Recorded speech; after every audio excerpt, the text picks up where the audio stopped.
अंदर Vladimir Putin बहुत बड़ा उलटफेर करने वाले हैं।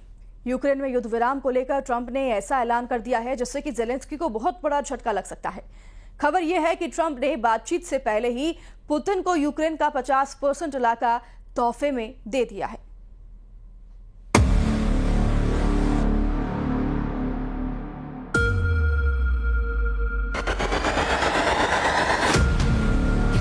You're not in a good position.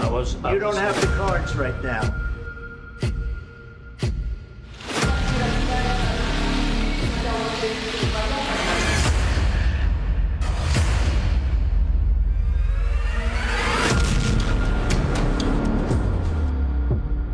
Ukraine के युद्ध को लेकर ट्रंप ने जेलेंस्की को बहुत बुरा फंसा दिया है। You're gambling with World War III. फंसाया भी ऐसा कि जेलेंस्की के चारों तरफ फैला ट्रक गारंटी दे रहा है कि जीत पुतिन की ही होगी। अब ऐसा क्यों कहा जा रहा है, बहुत गौर से समझिए।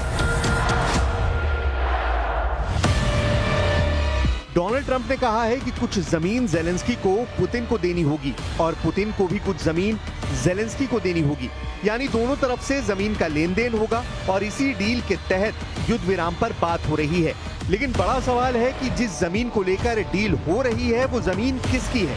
जाहिर है वो यूक्रेन है और ट्रंप अब यूक्रेन की जमीन ही पुतिन और जेलेंस्की में बांटना चाहते हैं। तो सवाल है कि इसमें नफा किसका और नुकसान किसका। There'll be some land swapping going on. I know that through Russia and through conversations with everybody. To the good, for the good of Ukraine. Good stuff, not bad stuff. Also, some bad stuff for both. So there's good and there's bad. I believe wants to see peace and Zelensky wants to see peace. Now, Trump का युद्ध विराम पर deal वाला ये idea Zelensky के गले नहीं उतर रहा। जेलेंस्की ने बहुत बड़ी वार्निंग दे दी है। यूक्रेन के राष्ट्रपति व्लादिमीर जेलेंस्की ने कहा है कि यूक्रेन का दूसरी बार बंटवारा नहीं होने देंगे। युद्ध खत्म करने के बदले यूक्रेन की जमीन नहीं देंगे। ऐसा इसलिए क्योंकि डोनाल्ड ट्रंप ने कहा है कि युद्ध विराम के लिए जमीन की अदला बदली करनी होगी। जेलेंस्की ने कहा है कि वो पुतिन को बहुत अच्छी तरह जानते हैं। यूक्रेन के बंटवारे का कोई एजेंडा कामयाब नहीं होने दिया जाएगा, चाहे इसके लिए कोई भी कीमत क्यों न चुकानी पड़े। Відповідь на українське територіальне питання є вже в Конституції України. Відступати від цього ніхто не буде і не зможе. Дарувати свою землю окупанту українці не будуть.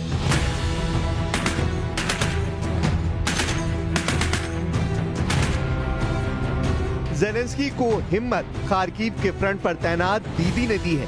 इस महिला सैनिक का नाम दीदी है और इस वक्त के खार्किव के मोर्चे पर रूस के ड्रोन अटैक को रोकने वाले डिफेंस सिस्टम को ऑपरेट करती है।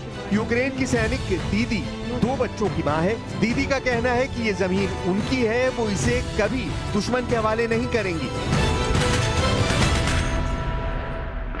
Ми прийшли захищати свої домівки. І якщо домівка знаходиться в Донецькій, Луганській області, тобто на окупованих територіях, то навіщо тоді людина сюди прийшла? Вона прийшла захищати своє, відстоювати своє. І тут такий договір, давайте ми це залишимо собі. Ні, такого не буде. Тобто Україна повністю буде наша. 15 अगस्त को पुतिन और ट्रंप की अमेरिका के अलास्का में मुलाकात होनी है। इस मीटिंग पर पूरी दुनिया की नजर है और सबसे ज्यादा नजरें तो जेलेंस्की और यूरोप गड़ाए हुए हैं। अलास्का में यूक्रेन युद्ध खत्म किए जाने पर बात होनी है, लेकिन ट्रंप ने ऐन वक्त पर जमीन अदला बदली वाली बात कह के वाकई जेलेंस्की को मुश्किल में डाल दिया है।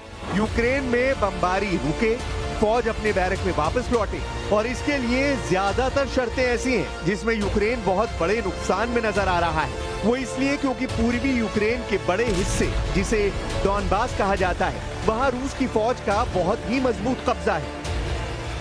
Сьогодні була доповідь розвідки і військового командування про те, на що розраховує Путін і до чого реально готується. Зокрема, це і приготування воєнні. Він точно не готується до припинення вогню і війни. Путін налаштований тільки на те, щоб подати зустріч з Америкою як свою особисту перемогу. І далі продовжувати діяти так, як і раніше. Тиснути на Україну так, як і раніше. जुलाई के महीने में यूक्रेन पर रूस ने ऐसे हमले किए हैं जो पिछले 3.5 साल के दौरान ज़ेलेंस्की ने नहीं देखे थे। यही वजह है कि ज़ेलेंस्की को ट्रंप के वादों और डील पर यकीन नहीं हो रहा। वो तो पहले ही कह चुके हैं कि जिस बातचीत में यूक्रेन का दखल नहीं होगा वो बातचीत बेमानी होगी। यानी ज़ेलेंस्की को महसूस हो रहा है कि उनका पत्ता काटने की पूरी तैयारी हो चुकी है। इसीलिए पुतिन और ट्रंप की मीटिंग में फंस चुके ज़ेलेंस्की को बचाने के लिए यूरोप के 5 देश सामने आ गए हैं। फ्रांस, इटली, ब्रिटेन, पोलैंड और जर्मनी, पांचों रूस के कट्टर दुश्मन। पांचों ने यूरोपियन कमीशन के साथ मिलकर कह दिया है कि वो यूक्रेन का समर्थन जारी रखेंगे। रूस पर दबाव बढ़ना चाहिए, तभी युद्ध खत्म होगा, तभी इस दुनिया में सुकून लौटेगा। ज़ेलेंस्की के समर्थन में यूरोप का मैसेज साफ है। मैसेज ये कि अमेरिका चाहे सरेंडर करेगा, यूक्रेन सरेंडर नहीं करेगा, और अगर ऐसी नौबत आई तो अब यूरोप यूक्रेन की तरफ से लड़ेगा। ट्रंप पुतिन की मीटिंग से पहले ये यूरोप के साथ मिलकर ज़ेलेंस्की का नेटो धमाका कहा जा रहा है, जिसमें नेटो पूरी तरह बटा हुआ नजर आ रहा है। क्या ये अमेरिका और डोनाल्ड ट्रंप के खिलाफ France, Italy, Germany, Poland, Britain और यूरोपियन कमीशन की बगावत कही जाएगी? अब यूरोप का मूड देखकर ट्रंप ने त्रिपक्षीय बातचीत का पासा फेंका है। ट्रंप ने कहा है कि ऐसी मीटिंग भी हो सकती है जिसमें वो भी हो, पुतिन भी हो और ज़ेलेंस्की भी मौजूद हो। The next meeting will be with Zelensky and Putin, or Zelensky and Putin and me. I'll be there if they need, but I want to have a meeting set up between the two leaders because there'll be some land swapping going on. I know that through Russia and through conversations with everybody to the good, for the good of Ukraine. Good stuff, not bad stuff. Also, some bad stuff for both. So there's good and there's bad.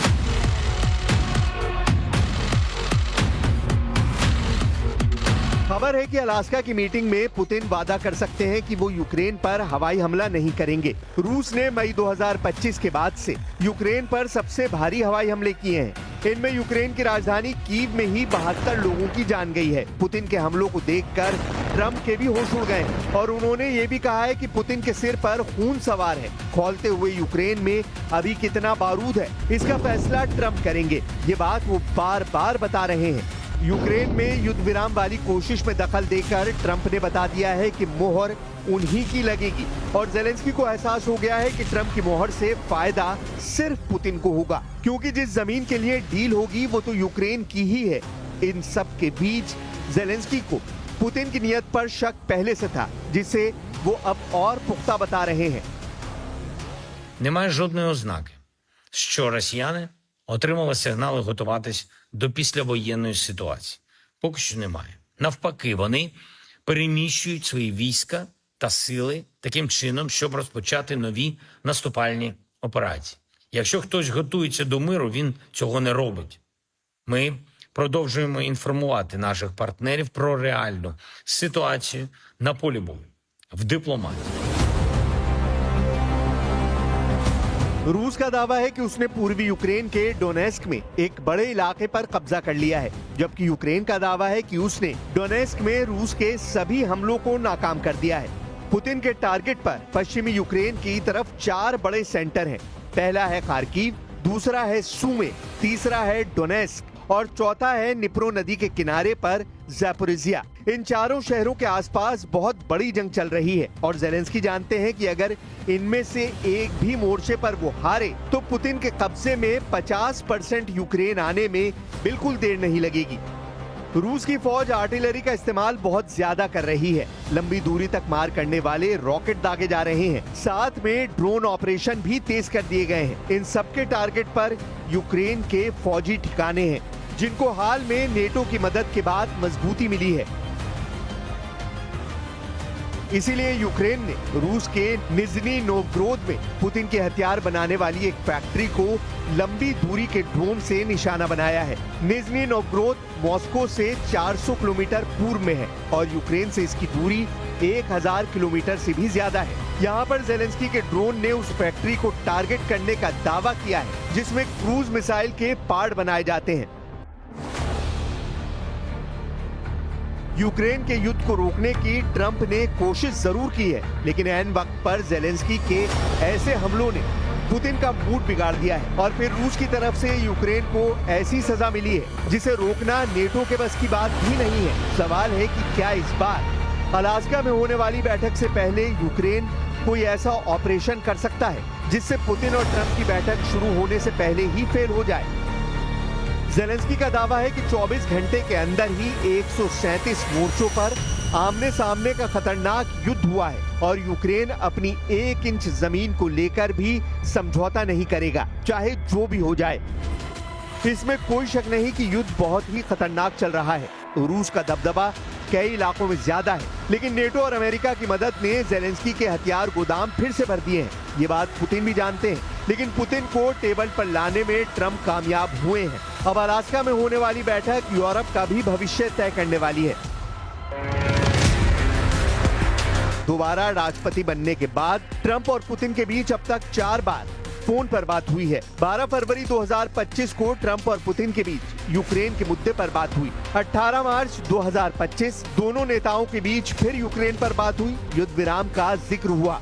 19 मई 2025 इस दिन Trump और Putin के बीच 2 घंटे से ज्यादा Ukraine और बाकी मुद्दों पर बात हुई। 4 जून 2025 इस दिन पुतिन और ट्रंप के बीच यूक्रेन ही नहीं, ईरान के मुद्दे पर भी बात हुई और 1 घंटे तक दोनों नेताओं ने बात की। इससे पहले अमेरिका और रूस के राष्ट्रपति के बीच आखिरी मुलाकात जून 2021 में हुई थी। तब ट्रंप नहीं बल्कि जो बाइडेन अमेरिका के राष्ट्रपति थे। यह मुलाकात स्विट्जरलैंड के जिनेवा में हुई थी। अब 4 सालों बाद पुतिन की मुलाकात ट्रंप से हो रही है और वो भी अमेरिका के अलास्का की जमीन पर। वही अलास्का जो 150 साल पहले रूस का हिस्सा था।